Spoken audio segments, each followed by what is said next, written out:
Hey folks, the emotional tolerance of investors is completely getting thrown out the window. As the great Buffett would say, the markets can remain irrational longer than you can remain solvent. And when we're watching fundamental, incredible balance sheet companies like Facebook continue to hit 52-week lows, it's no surprise people are shifting into commodities, dividend stocks where they think they can hide out. But honestly, I think you might be overpaying for some of those dividend stocks rather than looking at the opportunities that currently exist from a fundamental value investing standpoint. And I thought we could learn a lot today by going through a Q&A from the video I posted yesterday. A lot of intriguing comments came out of that where I think we're going to get some incredible insight. If that's a conversation you appreciate, hey, hit the channel a like. I'd really appreciate it. And first and foremost, at the very top of the list, we've got Sarah Brown, who says, that is literally it. Every stock that I own is a high conviction play. Even though every single one of them are severely down, it is getting hit. It's getting hard to hang in there, even down 125,000. This isn't teasing. This is a massacre that I just hope will turn around. And with some intriguing comments coming from Kyle, man, I feel your pain. I was in all growth stocks when this shit hit the fan in February. I went from 168K to 75K. It feels awful. I am filled with dread. And Amber said, sorry to hear that. Don't be a deer in headlights. Look at the yearly charts on QQQ, then GLD. Now, which one would you want your money in right now? FYI, cash is a position too. So look, I'm just going to state this with a real simple, anecdote based off my own portfolio, which I reveal to you guys every single week. I constantly reiterate risk tolerance in diversification in multitudes of sectors and industries because that is the only thing that will truly protect you. And I myself got overweighted in large cap tech and I had to scale it down to protect myself because I feel I got a little too giddy, a little too excited. It is easy to feel FOMO, but this is why risk tolerance is something that I feel most investors are going to learn through this experience. And honestly, going from 168K to 75K sucks, but that isn't the end of the world. It sounds like you are in the early days of your investing career there, Kyle. So just be patient and continue to diversify and invest. You will come back from this. Thank God you didn't do it with $1 million, or that could have been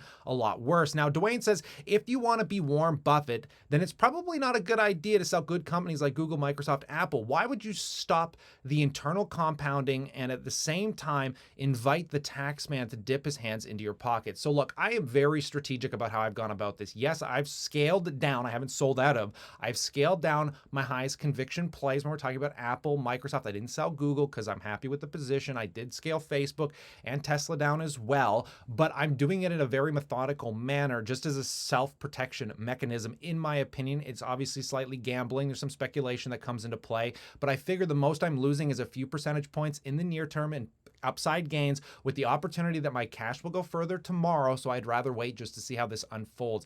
I'm not taking on a huge amount of speculation here. And when it comes to the tax man, I honestly did this in a very intriguing way. Most of it was through tax advantaged accounts. Where I couldn't do it in tax advantaged accounts, I put money into my RRSP to completely wipe out any cap gains that I took. And like I said, I'm not going to be paying the tax man a dime, literally not a dollar for any of the trades or shifting that I've been doing here. And again, don't do what I'm doing. Everybody has a complete different circumstance. And honestly, this might be an opportunity to start considering buying some of these companies, especially Facebook. But I'll talk more about that in a second here. Okay, so let's talk to Luke. He says, Kyle, your thoughts on VIG would be interesting. The Vanguard Dividend Appreciation Fund, lower yield than VYM, but the 5-year chart shows 72% gains for the VIG versus 39% for VYM. Management expenses in the same for both. Now, you also have to include the dividend here because you're just looking at the cap gain side of this. And yes, VYM crushed it. If you reinvest the dividends, obviously outperformed the Vanguard Dividend Appreciation Fund. The VIG has outperformed the VYM on quite a few metrics.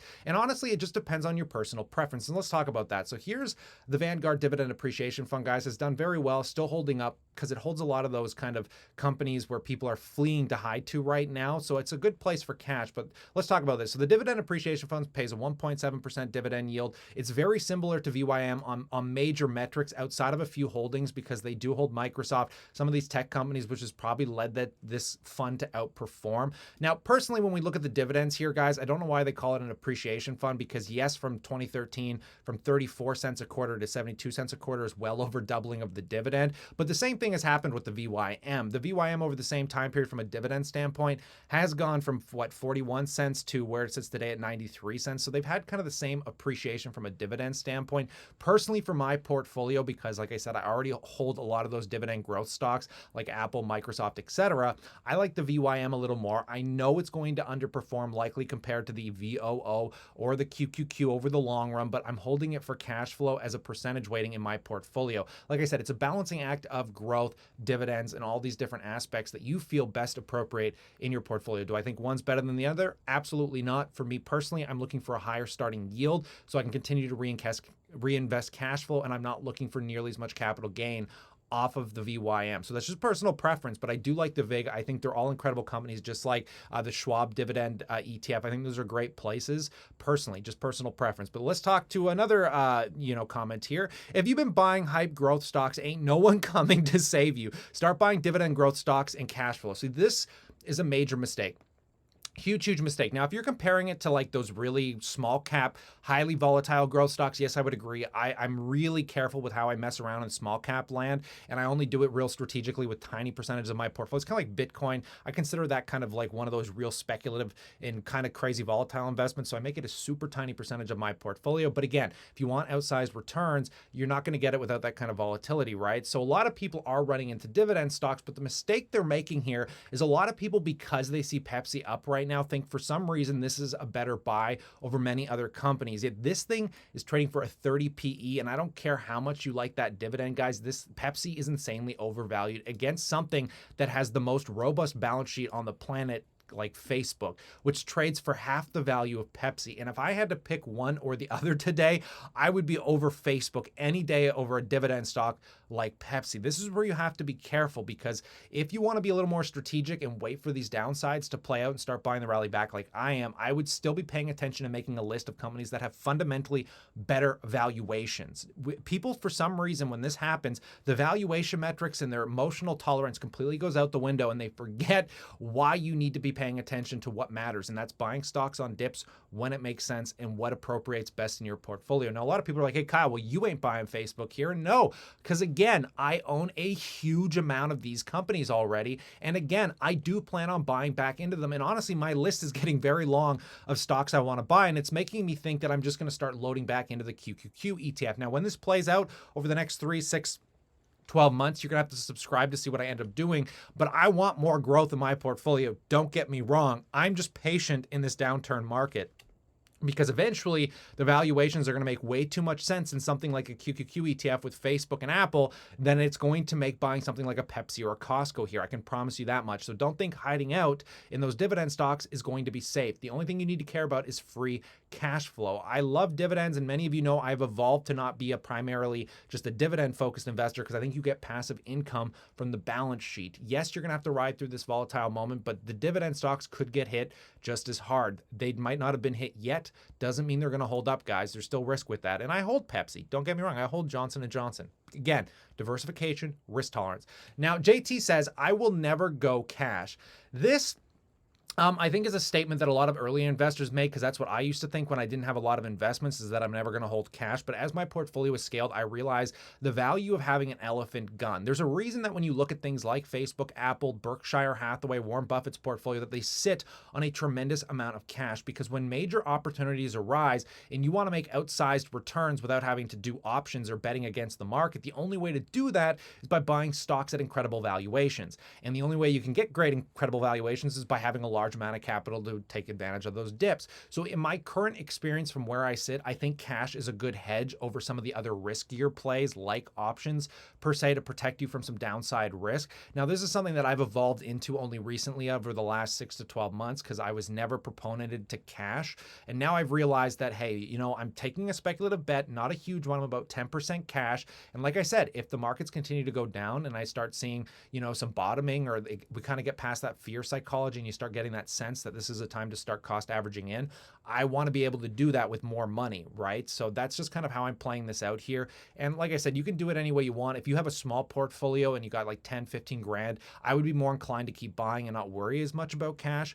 but I want an elephant gun. I see major opportunities, and sooner or later, I'm going to want to take advantage of them. So that's just my personal opinion around cash. Now, Veronica says, if you scream one more time, I will unsubscribe. Could you please behave like a decent human being and talk normal? Absolutely not. Even though I wear a suit, guys, I came into this game for fun. I like messing around. I like being me. I know that does not appeal to everybody, and if it doesn't appeal to you, by all means, unsubscribe. There are dozens of other YouTubers, but I can only presume people watch this channel because I act like a moron. I have fun. I outsize my returns, somehow outperform all the professionals, guys. I don't know whether that continues. I'm not saying that as a brag. I just think it's funny, and I like joking around, guys. It's YouTube. It's the nuance of the investing community, guys. It doesn't have to be all straight, proper, and prim, and meet Kevin, I'm going to read you the Federal Reserve results, and blah, blah, blah. Like, I like having fun here, guys. So I know I scream. Maybe I could stop peeking out your mic or your audio there. Maybe lower the volume when I'm screaming on the back end. But I do appreciate the comment, and I'm hoping you enjoy the rhetoric nonetheless. Now, taking a look at the broader view here, guys, speaking about cash, my cash position as a hedge has been playing off tremendously. The scaling down of my tech has been weighing tremendously into my favor here because I've been setting up for this over the last month and a half. And again, I am still down massively. I'm not pulling like all my money out of the market. So I am getting hit by this just as hard as you probably are. I haven't looked at how much I'm down, but I promise you it's well over 20 grand at this point, probably closer to 30 or more. So I'm probably seeing well over a 10% downside of my portfolio. And like I said, guys, I'm just playing this so I can take advantage of this in a material way. I wish I had the balls of someone like me, Kevin, to go all cash, but I'm never going to be one of those people. So I hope you can appreciate that because I am going down in this market just like you are. And again, right now, the only thing holding my portfolio up is being diversified in the Canadian sector. But I just want to reiterate, guys, that don't throw your emotional tolerance out the window. I know if you're overexposed to small caps, please learn your risk tolerance. Use this as a learning lesson to adjust, but don't use it as a learning lesson to become stupid and think that dividends are the end all be all. And you're not even looking at the balance sheet of the dividend stocks that you're buying. Like I said, I want to buy more dividend stocks like VYM. I've left a lot of room to pick this thing up. I'm hoping it crashes and goes a lot farther down. So I'm being very patient because I want that higher yield off this. Doesn't mean it's going to work out that way, but so far it looks like it's playing into that favor. For how long? Time will tell. Now, when it comes to growth stocks, guys, I haven't given up on those either. I just recognize I'm not catching a falling knife. I'm recognizing that QQQ might be a better buying opportunity than trying to hand select a bunch of companies because let's be real, they're all dropping. So again, consider subscribing because I am going to update you guys as this stuff evolves. But what a wild market. I've never been so entertained in my life. And remember, this is a blessing. It is not a curse. Just because you're down in your portfolio, hopefully like me, you have 20 or 30 years of investing ahead of you. And this is the moment where I promise you're going to get rich. So don't just think hiding out in dividend stocks is going to change everything. Because I promise you when these small caps and these incredible growth companies like Facebook start turning around, they're easily going to bump up a lot faster than you could probably anticipate, just like it did in March of 2020. It's just a matter of time here, folks. So stay cool, stay awesome, and as always, I look forward to catching you in the next one.